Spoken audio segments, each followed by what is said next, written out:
ఇండియాలోనే number 1 varicose veins hospital Avis vascular centre. నమస్కారం గురుగారు. శ్రీమాత్రే నమః.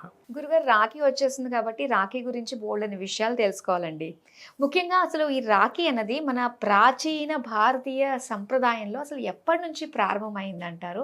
అసలు రాఖీని కట్టే విధానం కానీ కట్టించుకునే విధానం కానీ ఎలా ఉండాలి అన్న విషయాలు తెలుసుకోవాలనుకుంటున్నాం. ఇది యాక్చువల్గా మనకి నార్త్ సైడ్ నుంచి వచ్చిందండి చెప్పాలంటే.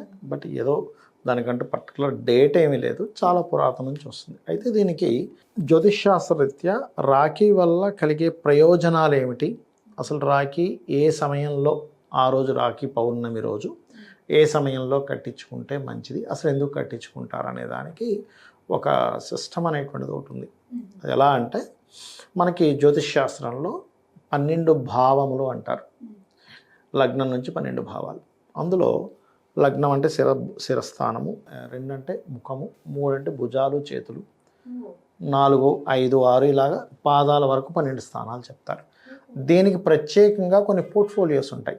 లగ్నం అంటే జీవుడు, 2 అంటే ధనము, 3 అంటే భాతృస్థానము అంటారు. భాతృ అంటే అక్క చెల్లెళ్ళు అన్నదమ్ములు. ఈ స్థానానికి ఒక్కొక్క స్థానానికి ఒక్కొక్క అంటే కొన్ని ఉంటాయి. ఒక 5, 6, 10, 15 అలా ఉంటాయి ఆ పోర్ట్ఫోలియోస్. అందులో భాతృస్థానము 3వ స్థానమే, దారిద్ర స్థానము 3వ స్థానమే, పరాక్రమ స్థానం కూడా 3వ స్థానమే. ఇవన్నీ 3వ స్థానానికి సంబంధించినవి. దరిద్రము, భాతృ, భయము, ధైర్యం, ఇవన్నీ 3వ స్థానం. ఈ పౌర్ణమి నాడు, ముఖ్యంగా పౌర్ణమి నాడు ఎవరైతే తన అక్క చెల్లెళ్ళతో రాఖీని కట్టించుకుంటారో, అది కూడా శుక్రహోర, ఆ రోజు దాదాపుగా 11 నుంచి 12:20 మధ్యలో ఒక మంచి సమయం ఉంది.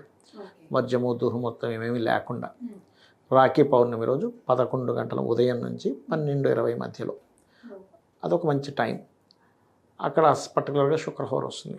ఆ సమయంలో కట్టించుకుంటే జరిగేది ఏమిటి, కట్టిన వారికి కట్టించుకున్న వారికి ఏం జరుగుతుంది అంటే, ఒకటి, ఒక రిలేషన్ బాండ్ అవుతుంది. ఎప్పుడైనా రాఖీ కట్టించుకున్నాము ఆ ఫీల్ ఉంటుంది చూసారా, అది ఒక ఫీల్ అనేది జనరల్గా అందరికీ వచ్చేదైతే. రెండవది ఏంటంటే, ఇక్కడ ఈ అన్నదమ్ములకి ఏదైనా దారిద్రం ఉన్నా, లేకపోతే అక్క చెల్లెలకి ఏదైనా దారిద్రం ఉన్నా అది తొలగుతుంది. మనకి ఈ ఏమండి రాఖీ కట్టించుకుంటేనే ఎందుకు అవుతుంది అనడానికి చాలా చెప్పారు శాస్త్రాల్లో. ఇప్పుడు చూడండి, మనకి స్త్రీమూర్తి వివాహం జరిగిన తర్వాత భర్తకి చెవులకి తాటంకములు అంటే కమ్మలు లేకుండా కనపడకూడదు అంటారు. ఎందుకంటే ఇది కూడా 3వ స్థానమే, చెవులు కూడా 3వ స్థానంగా తీసుకుంటారు, భుజాలు, చెవులు ఇవన్నీ. ఈ స్త్రీ యొక్క 3వ స్థానము భర్తకి భాగ్యస్థానం అవుతుంది. అంటే 7th హౌస్ నుంచి 9th హౌస్ అవుతుంది అది. సో ఎప్పుడైతే ఈ చెవికి ఏమీ లేకుండా కనబడితే భాగ్యహీనం అవుతుంది భర్తకి. అందుకని కనీసం ఏదైనా తీసారు, ఏదో సంథింగ్ ఏదో ఊడిపోయిందని, ఏదో కనీసం పుల్లైనా పెట్టుకుంటారు. తాటి పుల్ల పెట్టుకునేవారు ఒకప్పుడు, లేకపోతే ఇంకోటి ఏదైనా మార్చుకుంటారు. అందుకే చాలామంది మీరు కనుక కొన్ని నార్త్ సైడ్ అయితే పని కట్టుకొని స్త్రీలకు మంచి మంచి పెద్ద పెద్ద ఇవి పెడుతూ ఉంటారు, మంచి మంచి కలర్ఫుల్ డిజైనింగ్. అంటే రాఖీ కట్టించుకున్న తర్వాత గిఫ్ట్గా ఇచ్చేది అంటారు. ఆ గిఫ్ట్గా ఇచ్చేది అనుకోండి, భార్యాభర్తల విషయంలో చెప్తాను. భార్యాభర్తల విషయం. ఈ రాఖీ సంబంధించిన విషయంలో మాత్రం హారతిస్తుంది చెల్లెలు అన్నయ్యకి లేదా తమ్ముడికి, స్వీట్ పెడుతుంది. అంటే ఒక తీపిగా ఉండాలి ఇద్దరిది అనేటువంటిది. అలాగే రాఖీ కట్టడం వల్ల దారిద్ర్యం నాశనం అవుతుంది. అయితే ఇది కొంచెం ఎక్కువ నార్త్ నుంచి వచ్చినటువంటి కల్చర్. మనకి భగనీ హస్త భోజనం అని ఉంటుంది, మన తెలుగు వాళ్ళు చేసుకుని ఉంటారు.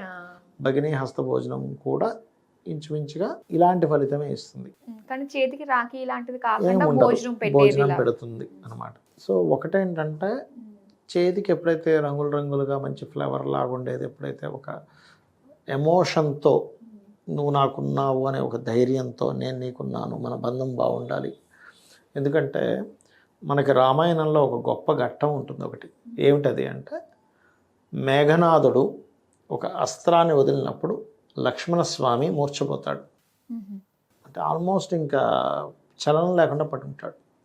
అప్పుడు శ్రీరామచంద్రమూర్తి కళ్ళ నీళ్ళు పెట్టుకొని ఒక మాట అంటాడు, భార్య చనిపోతే ఇంకొక వివాహం చేసుకోవచ్చు, పిల్లలు చనిపోతే మళ్ళీ నేను సంతానాన్ని పొందవచ్చు, స్నేహితుడు పోతే మళ్ళీ ఏదో రకంగా చేసి ఇంకొకరిని నేను స్నేహితుడిగా చేసుకోవచ్చు. ఇలా అన్ని రిలేషన్స్ని నేను ఏదో రకంగా నేను మళ్ళీ బిల్డ్ చేసుకోగలను. కానీ అన్నదమ్ముల్లో ఎవరైనా చనిపోతే అది అప్పటికప్పుడు కుదిరేది కాదు. తల్లిదండ్రులు ఇవ్వవలసిందే అది. అది possible are not possible we don't know. కాబట్టి బాతృ అంటే అన్నదమ్ములు అనమాట. అన్నదమ్ములు లేదా అక్కచెల్లెలు, సహోదరులు ఎవరైతే ఉంటారో వాళ్ళని కోల్పోవడం అనేటువంటి చాలా బాధాకరమైన విషయం అని అన్నదమ్ముల మధ్యన ఉండేటువంటిది, అక్కచెల్లెల మధ్యన ఉండేటువంటి రిలేషన్ గురించి మాట్లాడతాడు, బాధపడుతూ. అందుకే ఈ రామాయణ మహాభారతాలు ఎందుకు చదవాలంటే వాళ్ళ వాల్యూస్ ఏంటి. వాళ్ళ రేపు మీరు చూస్తే కనుక అసలు ఎక్కడా కూడా రిలేషన్స్లో ముఖ్యంగా అన్నదమ్ముల విషయంలో ఉండట్లే. దీనికి ఏంటంటే వాళ్ళ థర్డ్ హౌస్ పాడవుతుంది. బాగుంటే బాగుంటారు, జాతకం చూసి చాలా స్పష్టంగా చెప్పొచ్చు, ఏమంటే మీ అన్నదమ్ములతో బాగోలేదు, లేకపోతే అద్భుతంగా ఉందని చెప్పొచ్చు. అలా ఎన్ని గొడవలు ఉన్నా, ఇప్పుడు చాలా గొడవలు అవుతుంటాయి ఒక్కోసారి. ఈ రాఖీ పండుగను లేకపోతే రకరకాల పండుగలకో ఇన్వైట్ చేసినప్పుడు మళ్ళీ అవన్నీ మర్చిపోతారు. ఇవాళ రేపు ఎలా ఉంది, మనకి ఏదైనా గొడవ జరిగితే ఇంకా వాళ్ళకి పండుగలని పిలవం, ఫంక్షన్లా పిలవం. ఈ ఫంక్షన్స్ ఇవన్నీ అందరూ కలిసినప్పుడు ఏమవుతుందంటే అవన్నీ మర్చిపోతారు, ఎవరికి గొడవలు జరగవు, ఇవన్నీ కామన్లే అని. సో ఆ రోజు కనుక 11 నుంచి 12-20 మధ్యలో కనుక కట్టుకున్నట్లయితే ఇంకా రకరకాల వాళ్ళు వేరే టైమ్స్ కూడా చెప్తారులేండి, but this is the auspicious time. అయితే గురువుగారు, ఇప్పుడు పాత జన్మలు, క్రిందటి జన్మలో అంటే ఎలా ఉన్న వాళ్ళు ఈ జన్మలో అన్న చెల్లెళ్ళుగా అక్క తమ్ముళ్ళుగా పుడతారంటారు అసలు? మీరు ఏ రిలేషన్ అయినా కూడా ఒకటి గుర్తుపెట్టుకోండి, మనం పుట్టే ముందు భగవంతుడు అడుగుతాడట, నువ్వు ఎలాంటి ఇల్లులో పుట్టాలి, నీకు ఎలాంటి అన్నదమ్ములు ఉండాలి, నీకు ఎలాంటి తల్లిదండ్రులు ఉండాలి, నీకు ఎలాంటి భార్య ఉండాలి. మనం కోరుకుంటాం, మనకు తెలియక మనం చేసిన కర్మ వల్ల ఆ ఇళ్ళల్లో పుడతాము. కోరుకుంటాడట మనిషి, నాకు వాళ్ళతో గొడవలు ఉన్నాయి, నేను నెక్స్ట్ జన్మ ఎత్తైనా సరే నేను వాళ్ళని సాధించాలనుకుంటాడట.